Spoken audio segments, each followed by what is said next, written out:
What in the world is Kenka Yotsu? My goodness. Well, hey, if you want to find out, stay tuned.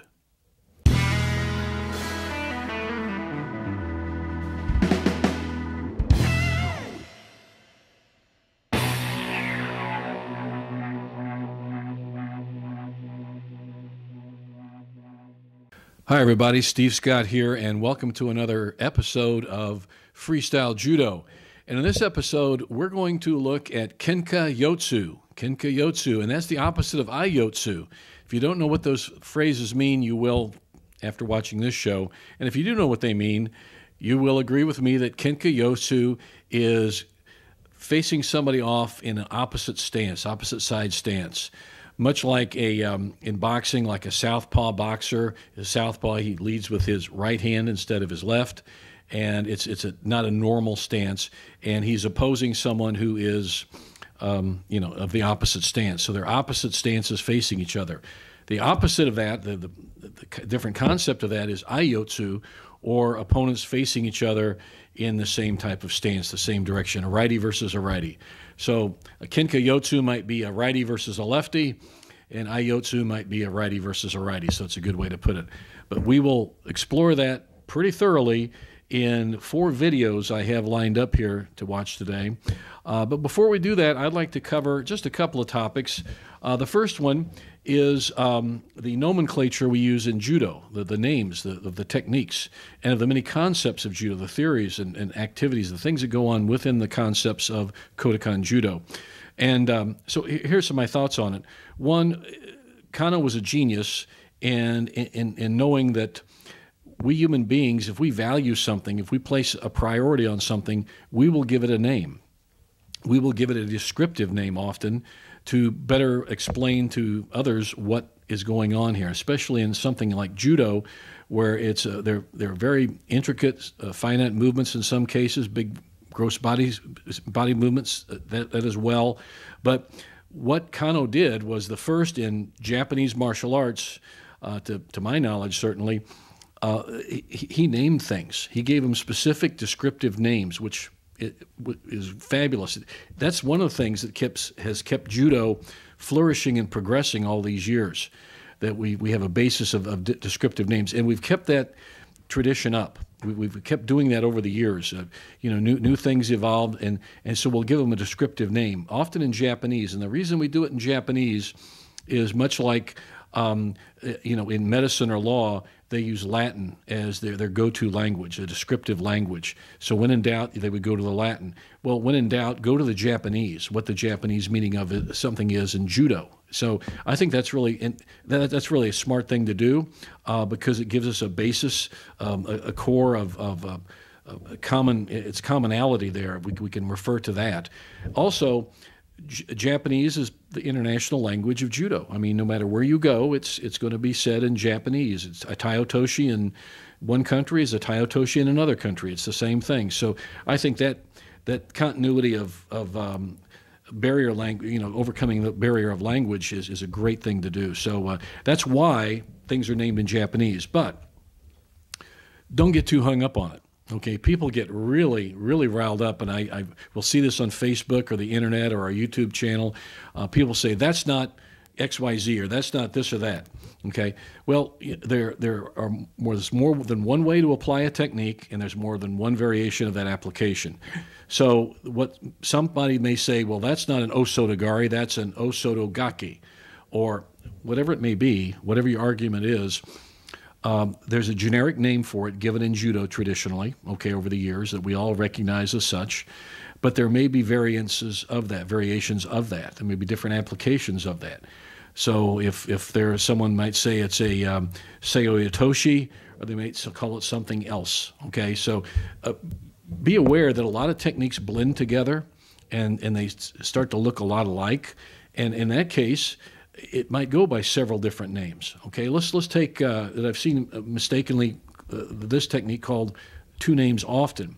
One is a crossbody, lateral action osotogari. Okay, and some people will call it osotogaki. Osotogari means major or big outside reaping movement. Gari means to reap. Gaki means to hook. Osotogaki, you're hooking the leg. There might be a different hooking action that the reason they call it that might be more specific. They might have a reason for calling it that. Some people might call that movement a harai goshi, a sideways harai goshi. You can call it what you want, just as long as you call it ippon, is an old phrase we use at our club here at Welcome Mat. I picked that up off one of my students many years ago, and it was very clever, and we go by that. So what I'm trying to say is, don't get real hung up on names. Yes, you want them to apply to the actual technique being done. I mean, Taio Toshi is totally different from Diashi Barai. I mean, they're two different things, obviously, right? So you're not going to call a Taio Toshi or Taio Toshi a Diashi Barai. You're going to call it Diashi Barai. But there are a lot of ways to do that Diashi Barai, okay? So just don't get hung up on names. I think that's really important.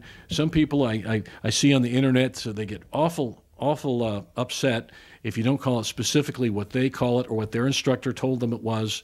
There are a lot of different ways to do things, but as long as it stays within the major framework of what we're trying to talk about, it's a good reference point. So keep that in mind about names, descriptive names, and just don't get all exercised about it. Just, calm down a little bit, some of you out there, please.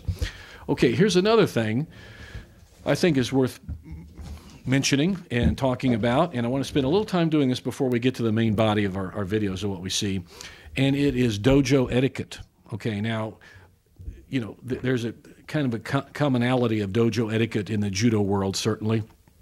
We bow to the mat. We call our instructor coach or sensei. We show respect. All those generic things, which are very important. And why do we do those? They show respect. I show respect to the club I'm training at. I show respect to my coach. I show respect to my teammates. I show the respect for the enjoyment of being here, the pleasure and just the being picked by the good Lord himself to be here and be in this place, and that's great. I want to show my respect to that, okay? So that's part of what we do in our dojo etiquette. But when you travel to other dojos, be sure you really follow strictly some guidelines about dojo etiquette. Okay. The reason I bring this up is just recently over at Welcome Mat, we also have kickboxing and Muay Thai and other things like that. They also have some MMA guys train there. And in the club, we keep pretty good discipline there. All the guys, no matter what type of martial art they're doing, especially the Judo, Jiu-Jitsu, Sambo guys, but all the other guys show good discipline. They show good etiquette, great respect to their senseis, their coaches, the people training them. Great. But we did have, at some time ago, a fellow walk in who apparently watches too much mixed martial arts and thinks you need to brag about everything. And this guy was overweight and didn't know how to fight, and showed up in jeans and a T-shirt and proclaimed when he walked in he was the toughest guy in the room. And that was a pretty much stupid thing to say to everybody. And he proceeded to shoot his mouth off quite a bit. And I must say, the guys took it easy on him, but he took a beating when he left. I mean, he really got it handed to him, and rightly so. I mean, he was absolutely egregiously stupid and arrogant. And he said things, like they say, you don't want to write checks with your mouth. You can't back up with your body. Well, there you go. And that's what he did. So it prompted me to say something here about this. And again, by the time that you're watching this episode happened some time back, because I'm pre-taping. I'm taping this, and I'm going to tape it anymore. It's digitalized, but I'm videoing it right now. So, but anyway, so it's happened some time ago, but it's still made me think about, well, let's talk about some etiquette, basic etiquette. First of all, if I'm going out of town or I'm visiting another dojo and they don't know me, okay, call ahead and get permission. Ask for the instructor, sensei, coach, and introduce yourself, and just tell them who you are. And you're in town visiting for how many days or whatever it might be, and ask permission to come to his practice. Just don't show up unannounced. That is really rude. Just, showing up out of the blue unannounced and, here you go. So get permission to show up, first of all. At that time, introduce yourself. Don't brag about yourself. Just tell them who you are and that you'd like to train at his club. Ask if there's a drop-in fee and what, how you should address him as by sensei or coach. These are things kind of get them out of the way in your introductory call. So that first call is very important. So do it, okay? When you do show up, you're a guest there, okay? You're their guest, so respect what they do, okay? Respect their rank policy. So here's the deal: you may be a black belt in one organization, say in judo, okay? So you're shodan in one organization, and if they don't recognize your rank, then always pack a white belt, okay? Always, respect their rank. They may say, no, we only recognize ranks from this organization. Well, then, okay, it's their club. And if you don't like that, then don't go practice there, okay? You don't have to go practice there. You can find somewhere else, or just go to the weight room, or go run, or do something else. But respect what their rank policy is. It's their dojo, and it's their rank policy, and respect it, okay? And that's just the way it is. So I always say, pack a white belt with you to wear as, if they don't, whether you're a brown belt, whatever your rank is, whatever it is, judo, from your own dojo, wear the white belt. Also, if you are a black belt in one martial art, that does not equate to a black belt in another martial art, okay? So if you are a Brazilian Jiu-Jitsu black belt, that doesn't mean you're a Brazilian Jiu-Jitsu or a black belt in judo. If you're a black belt in judo, that does not mean you're a Brazilian Jiu-Jitsu black belt.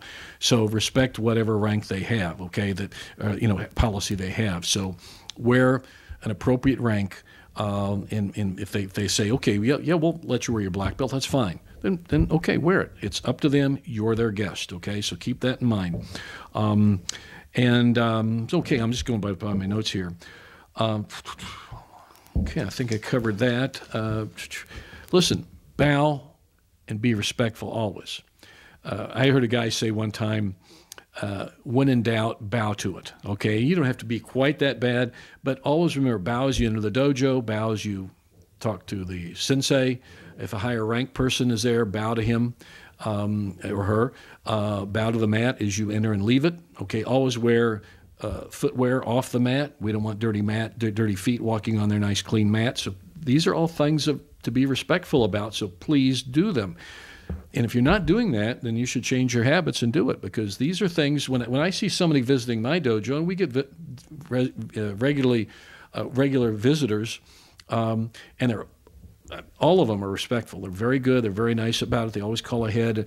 And I said, well, geez, that's great. I'm glad they're here. So it's nice to have a person like that come in and visit your dojo, okay? So that's some etiquette to do that. So bow to them, and again, ask them if you failed to ask in the telephone call or didn't get a chance to call them ahead of time or whatever. Ask the sensei or coach how he wishes to be addressed. Okay, some people say, call me sensei, call me coach, call me, sir, whatever it is. Be respectful. You're a guest. Call them that. Expect to pay a drop-in fee. Just because you show up doesn't mean you're the greatest gift to their club that showed up. They have to make rent, just like you have to make rent at home, so pay a drop-in fee, expect to pay it. There are no freebies. There are freeloaders, and freeloaders don't get to practice in my club. That's just the way it is. We respect people who want to pay drop-in fee, and ask if there's not if they say, oh no, we waive it, you're fine, but be sure you ask to pay for it, because they got to pay the rent. Somebody had to buy that mat. It wasn't you, so help pay for it. Okay. And remember, you're there to attend their workout. Okay, you're there as a guest. I keep saying this, but it's true. Do what the group does. Okay. Do not try to coach anyone. Say we're drilling. The group is drilling. Okay. Don't just stop and if you're working with a white belt or somebody else, say, oh, here, do this or do that. Don't try to coach them. Just do the drill, and let the coach do what the coach does. Okay. One time an individual came into my club a number of years ago, and he was a shodan with some organization, which was fine. He did call ahead. I said, yeah, you can come on and wear your black belt. That's fine. And when he showed up, we were drilling, and on the mat we had probably at least 6 or 7 other black belts there, and various ranks of other. We had about 12, 15 guys there on the mat. And we were doing some specific drills on Jujigatami, and I know a little bit about Jujigatami, and so do the guys who train with me. So we were drilling on Jujigatami, a specific drill, and he stopped one of my really, really good black belts, who was also another shodan, and he was trying to correct him, and he's showing him how to do it wrong. And my black belt kind of looked at me and I got over, and I said, no, just do the drill as I instructed. and he looked, this newcomer looked at me, and you could tell he was defeated. He was there to kind of show off what he could know. And needless to say, that was the first and last time he did train with us. But I didn't say it, in a mean way. I wasn't, attacking him or anything. But I let him know I was the coach on the mat. He was there to train with us. He's a guest. And by the way, the drill is being done right. And I made it a point. I actually didn't say anything to him, but I did make it a point to show how to do that technique again the correct way. Whether he learned it or not, it's up to him, but he had to do it the correct way when he was on our mat. So you will get guys like that once in a while that are mildly rude. And don't be one of those mildly rude guys. Don't even be rude at all. Just what they're doing, you do it with them, okay? And if you think they're doing it wrong, well, do it the way you normally do it, okay? But don't try to tell someone else how to do it, okay? If you're doing a specific move, and if the sensei comes along and corrects you, then do it the way he wants you to that night, okay? You don't have to do it anymore after you leave there. Just do it that way that night. Just a thought. Again, you're their guest, okay? So swallow your pride, be humble. That's just the way it is. Along these lines, never ever attempt to take over the workout. Okay, you may be a third or fourth dan, and the instructor of the club is a second dan. Whatever it may be, if you outrank him, so what? You're a guest there. It's his practice. He's the guy who cleans the mats. He's the guy who opened the gym. He does everything. Okay, he bought the toilet paper. It's his dojo. Nobody elected him sensei. He's the owner, and he's the sensei. So respect him for that. If he asks you to show a technique or a move, then go ahead and do so, but only if he asks you. Don't say, hey, let me show you this. No, let him suggest it to you, okay? That's really important, especially if you're a lower rank. And I've seen, and I've had other instructors tell me a lower rank person, like a brown belt, would come in and try to tell a sandan or a fourth dan what to do, that they were doing something this or that wrong. Don't ever be so arrogant to think you're going to show somebody, especially if they're a higher rank than you, what they're doing right or wrong. Just do it. Again, you're their guest. Do what they do when you're there. And if you think it's wrong, then you don't ever have to do it again when you leave there, okay? You don't ever have to come back there again, okay? Another thing about when you're training in randori, give and take and do your best, okay? Whatever you do, when the coach says, okay, time to randori, don't just pick the easiest guy you can find, okay? If you're a brown belt, try to find another brown belt. If you're a black belt, try to find another black belt. Or maybe a brown belt, but don't try to pick on the new guy, okay? That's the worst way you can get in trouble if you come in my dojo and you're a guest, and when we start rounds of randori, you pick a white belt or a lower rank, much lower rank right off the bat, okay? I will be watching you very carefully, okay? So, and I'm sure every other good coach will do the same thing. So when you are a guest, don't go up and challenge somebody. And often it's best let them pick you. And if somebody wants to come and pick you for a round, then you go with them, okay? But again, be respectful. Don't give them a beating. Don't pick or be a predator or pick on somebody smaller or less skilled than you.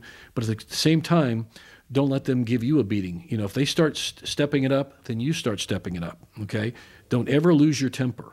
That's number one. Don't ever lose your temper. That is a sign of weakness, okay? Now, you can lose your temper and never show it, but what I'm saying here is never show your temper, all right? If somebody's starting to really turn it on you and it's a higher octane of randori, then you get the higher octane of randori right back, okay? Do your best. Don't give a beating, but don't expect to take a beating. All right, and that's the rule of the law. I guess the way in randori when you're visiting a club, and that's the way I run my own practices too. Okay, I don't want mat bullies. I don't want guys picking on somebody who's it's not a predatory situation, guys. You're there. We're all there. Randori, remember, isn't a tournament. It is actually training. But again, if you're somewhere and they really step it up, you have to step it up. Do so. Okay, don't be a jerk. But don't let anybody be a jerk to you either, okay? Don't take a beating from anybody, but, be humble, be humble. And when you're done, be sure you thank the instructor, tell him you had a great time, whether you had a great time or not, and thank all the other students on the mat, all the other athletes, show all the sign of respect.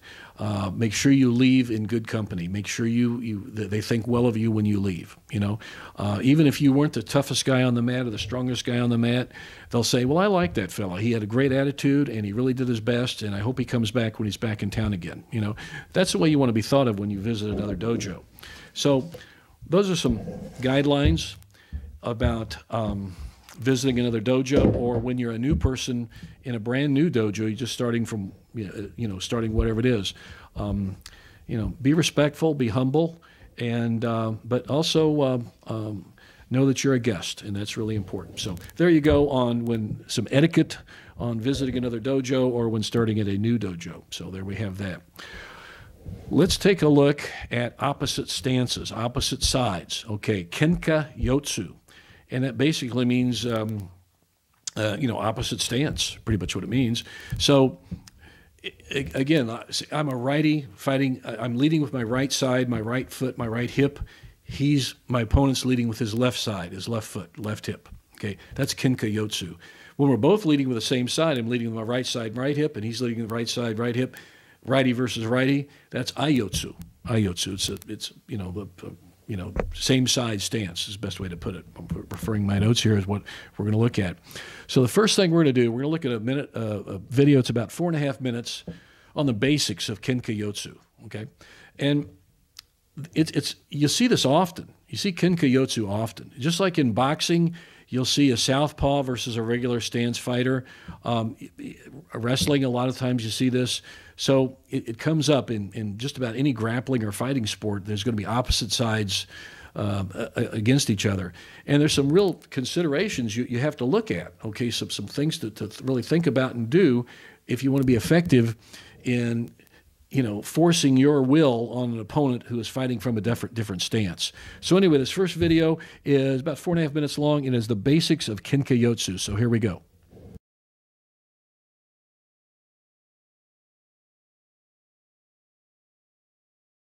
If he's a lefty and I'm a righty, we've got this problem here because we're both kind of stalemated. Okay, and just our stance, just like a boxer, it's very similar to a boxer who's a southpaw versus standard side boxer. So now, when we're gripping and fighting, some things I really have to think about. Here's my strategy. Here's my overall game plan. I always want to have my hip beating his hip. No matter whether we're righty against lefty or lefty, whatever it may be, I always want to have the inside hip if I can.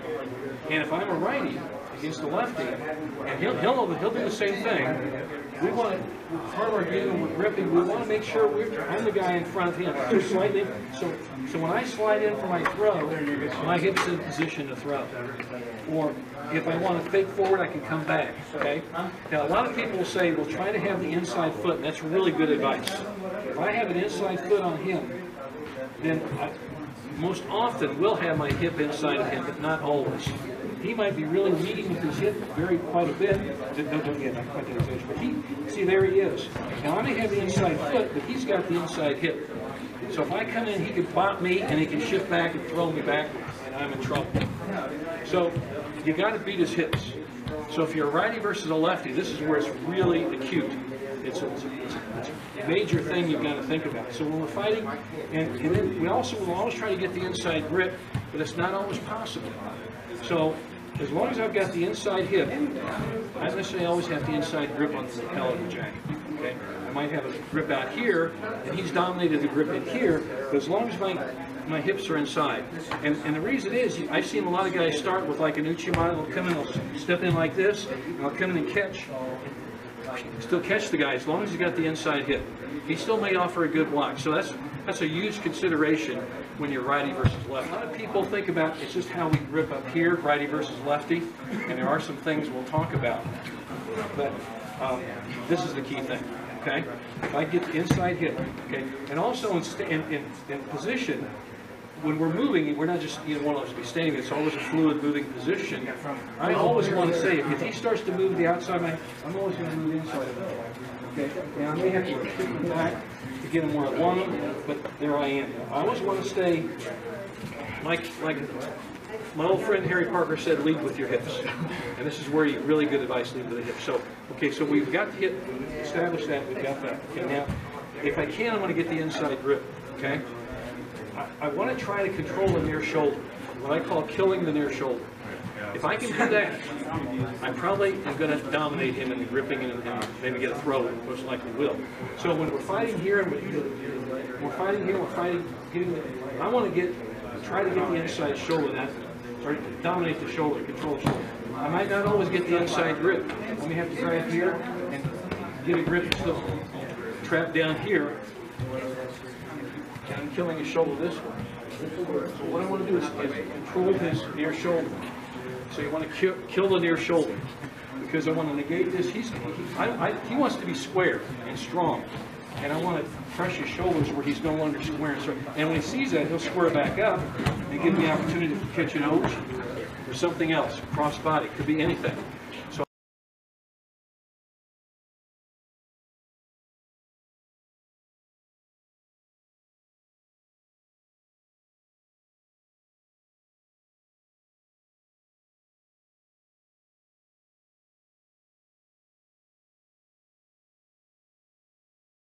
I want to, considerations, get the inside stance, get the inside hip, kill his near shoulder, whatever it may be, okay? All right, so we're gripping, we're fighting, and we're doing all this stuff here, and he says, I don't like that grip, he peels it off, okay, get this here and clamp it down. Now I want to kill, see, I'm controlling his shoulder again. Constantly think about killing the shoulder. It's not as complicated as people try to make it, so Nick, could you come in? All right, we got the basics down. Now let's take a little more tactical consideration here. Let's look at here some things in this next video. It's a little under 2 minutes, and we'll be discussing considerations in grip fighting and the idea of killing or beating your opponent's shoulder. Okay, you'll see what I mean when I talk about it here in the next video. So let's look at some tactical considerations of Kenka Yotsu. So here we go.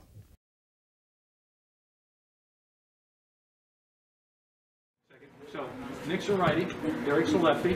Okay, so Derek wants to impose his left-handedness on Nick. Okay, so he's going to do that. He's going to try, and if he beats that up, boom, he pops it, kills it free.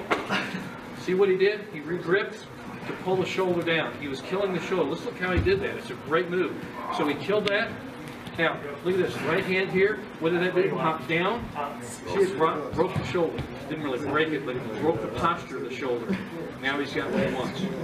Now he can shoot in to whatever it may be. There you go. So, that's what you've got to do. You've got to think about beating his hip and beating his shoulder. And when you fight right against left. There are a lot of ways to grip people, and it just comes from a lot of good grip randori and a lot of randori practice, getting at it, getting on that, working with people, and putting yourself in situations. So, hey, Derek, you're a lefty. Really work me hard on the left. I'm gonna really. So, put yourself in situations that are randori. But those are the overriding, tactical, strategic, the overall strategy you have.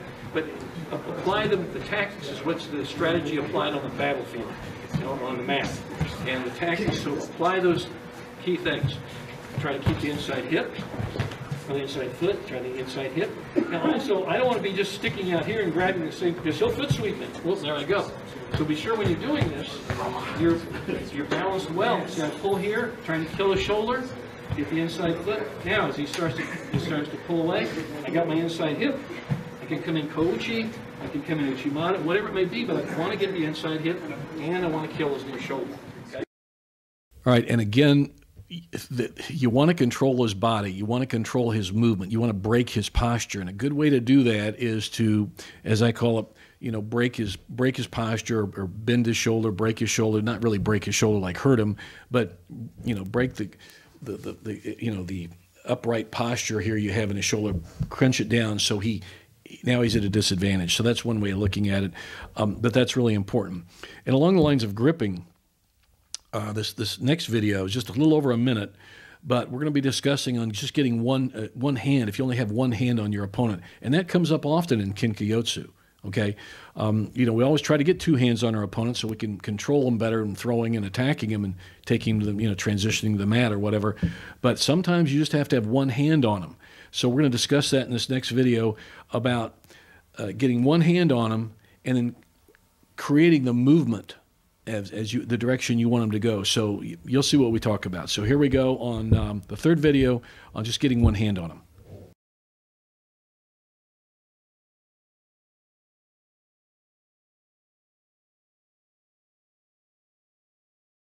A lot of people say, try to get both hands on them. That's great advice. But sometimes I can only get one hand on them. And especially if it's a righty against a lefty. If I've only got this one hand here, now if I see this, and I was talking earlier tonight with Don Hinchcliffe, who was a really good lightweight judo player, he said, well, from here, I create movement. And I think that's what a lot of good lightweights, certainly anybody would do. We're not just plugged to the mat here. We can move all around, okay? So if I'm here, I can start moving around. So I'll create movement, I'll create space between our bodies and step up the tempo. So if he's beating me here and he's peeled my hand off, I'll keep moving around here where I can start doing movement. So that's what I want to do. So you don't always have to have both hands on him to attack. When you set him up, you can grab as you attack.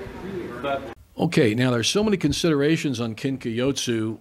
It's just something you have to practice a lot. And so when you're in training, practice in randori, and you know, if everybody's the same side, say, hey, play lefty for me today, will you? Or play righty for me, whatever the opposite of you. So you get used to fighting or training and competing against someone who is an opposite stance to you. This last video is a little under 2 minutes. It's basically a recap, and there's some background noise. The old gym we were in, so there's some background noise, so I tried to speak up as well for the camera. But some things that I do want to cover here that I will say. You want to get the inside hip or foot. Okay, so the stance is important. I'm going to recap that. And lead with your hips. Okay, and what I mean is lead with your hips, have good posture. So you want to have your hip inside of his if you can. So if I'm a righty fighting a lefty, I'd like to have my right hip kind of inside of his left hip and movement, so I can get the inside grip on him, get the better edge on him to attack better. Kill his shoulder, kill his lead shoulder, try to break his posture. Again, good posture is very important, very important. So I can recap here. And elbows in close. Don't extend your hands too far because that puts you off balance. So you know, don't let your elbows float when you attack. When you're coming over and you're floating your elbow, don't let that come in. Short, compact movements and gripping. I'm going to recap that in this last video that's slightly under 2 minutes. So let's take a look at that right now. Here we go.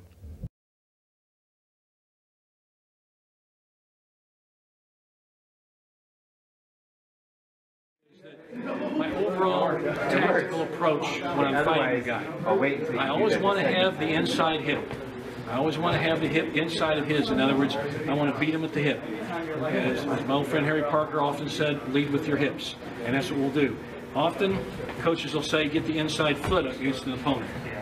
Okay, you'll want to do that. That's correct. The hip is the important thing. I want to have the inside hip against him. And also, always kill his near shoulder. Control. When I say kill the near shoulder, it means control. Break the posture of his shoulder. And he wants to be square and strong, and I want him bent over where he no longer has use of the shoulder. I want to make it dead to him. And so that's why I call it killing his shoulder. But don't get hung up on a series of grips, because you have to be skilled enough in all kinds of gripping. That's why you have to do a lot of randori, put yourself in a lot of situations in randori, situational drills, where you have to change your grips. But always remember, kill a shoulder, get the inside hip, and also another thing when you're attacking, especially right against right, or right against left, or left against right, don't let your elbows float. Trap your elbows in and control with your elbows. These are some key things, and a lot of practice. And there's no easy answer against right against left or left against right, but those are some good basic guidelines. There's an overall strategy that you can apply when you're in an actual match or a randori on a tactical sense. Kenka Yotsu will come up often, and expect it to happen. Okay, if you're a righty, you're going to be training with a lot of competing with a lot of lefties. Early in my career, I learned predominantly right-sided throwing techniques, although some I do left better than my right. But for a long time, I trained with a lot of guys who were primary lefties, and it really helped my judo because I got used to doing the Kenka Yotsu and adapting to them and knowing how they move. So I think it's really beneficial to train with people on a regular basis who are opposite stances from you. Okay, you don't want to be doing the same thing with everybody because everybody, in training, because everybody fights differently. So prepare for it the best you can. So that's a little bit about Kenka Yotsu as opposed to fighting, and that's opposite stances, as opposed to Ai-Yotsu, which is competing against somebody who has the same side stance. So that's that. Anyway, hey, thanks for tuning in and watching. I know it was a bit of a long show today, but I do appreciate you watching. So I will see you next time.